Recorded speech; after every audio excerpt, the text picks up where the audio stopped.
এই জন্যই ম্যাচ জেতার আগে বেশি লাফালাফি করতে নেই। সেদিন হয়তো বাংলাদেশি খেলোয়াড়রা এটা বেশ ভালোভাবে বুঝতে পেরেছিল।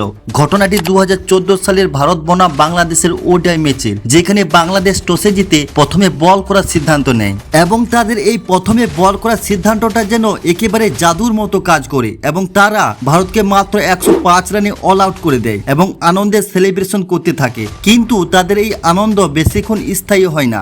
106 রানের টার্গেট চেস করতে নেমে বাংলাদেশ 13 রানের মধ্যে পরপর 2 উইকেট হারিয়ে ফেলে। প্রথম 3 ওভারে 2 জন ওপেনারকে হারিয়ে বাংলাদেশ একটু চাপে পড়ে যায়, কিন্তু পরবর্তীতে মিঠুন এবং মুশফিকুরের জুটি বাংলাদেশকে ধীরে ধীরে জয়ের দোরগোড়ায় নিয়ে যায়। কিন্তু এরপর যা ঘটে তা কেউ ভাবতেও পারেনি। ম্যাচটা হঠাৎ করেই ভারতের দিকে মোড় নেয়, যেখানে বাংলাদেশের স্কোর 44 রানে 2 উইকেট ছিল।